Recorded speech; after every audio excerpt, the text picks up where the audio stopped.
పాహి పాహి మహాయోగిన్ దేవదేవ జగత్పతే నాణ్యం త్వదభయం పశ్యే యత్ర మృత్యు పరస్పరం.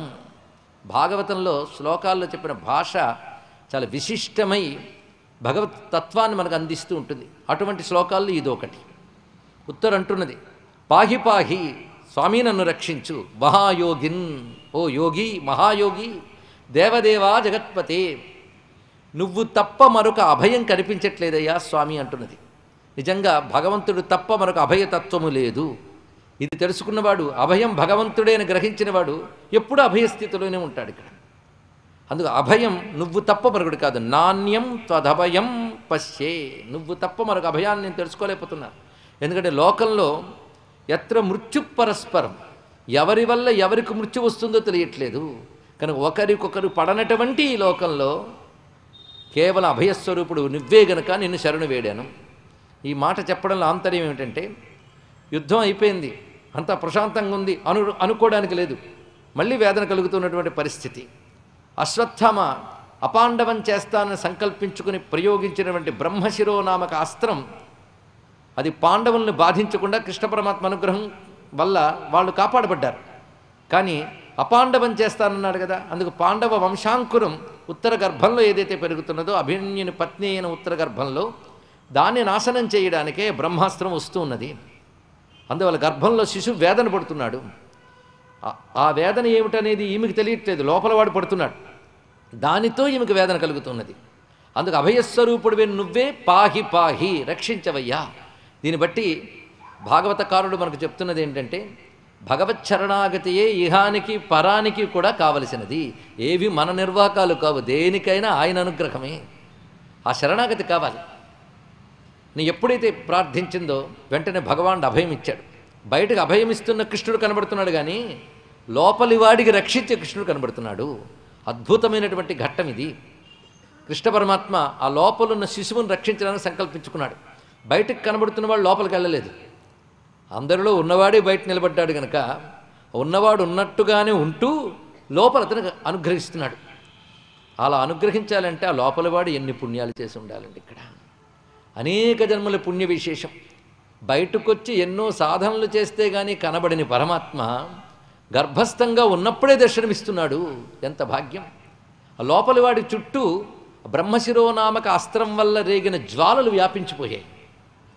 దానితో అతడు తప్పించిపోతూ దీని నుంచి ఎలా బయటపడాలి అనుకుంటున్న సమయంలో అతడికి స్ఫురించినది విష్ణువే.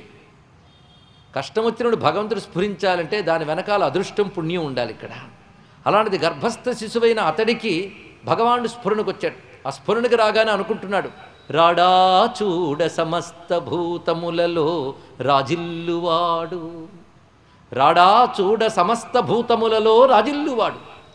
నన్ను రక్షించడానికి స్వామి రాడా. రాడా అంటే ఎక్కడో బయట ఉన్నాడు, రావడం ఆలస్యమవుతుంది అనుకోవడానికి అవకాశం లేదు. సర్వభూతములలో రాజిల్లువాడు, సమస్త భూతముల యందు ప్రకాశించువాడెవడో, సమస్త భూతములలో ప్రకాశించువాడు వాడే వాసుదేవుడు అనే జ్ఞానం ఉంది ఆ పిల్లవాడికి. అది తెలుసుకోవాల్సిన అంశం.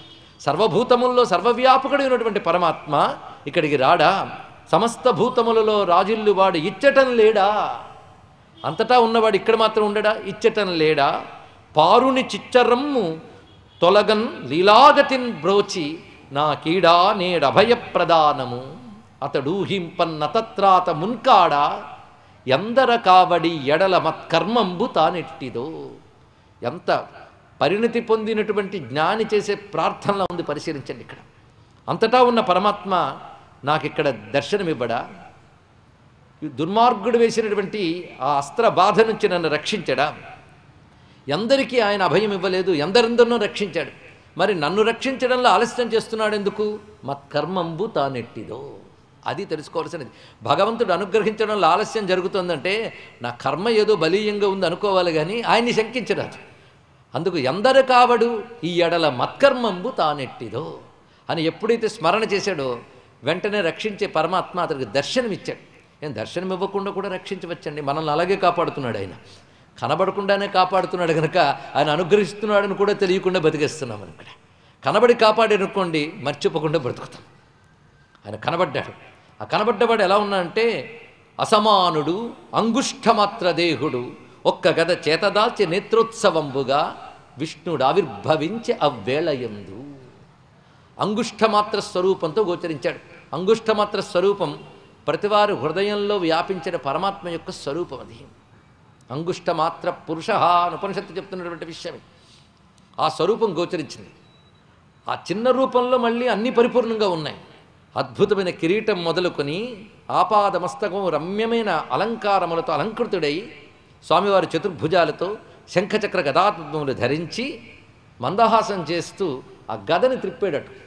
ఆ కౌమోదికి గదని తిప్పగానే ఆ జ్వాలలన్నీ చల్లారి పిల్లవాడి సేద తీరి స్వామికి నమస్కారం చేసుకున్నాడు. ఈ విధంగా రక్షింపబడ్డాక ఆ తల్లి శాంతించింది.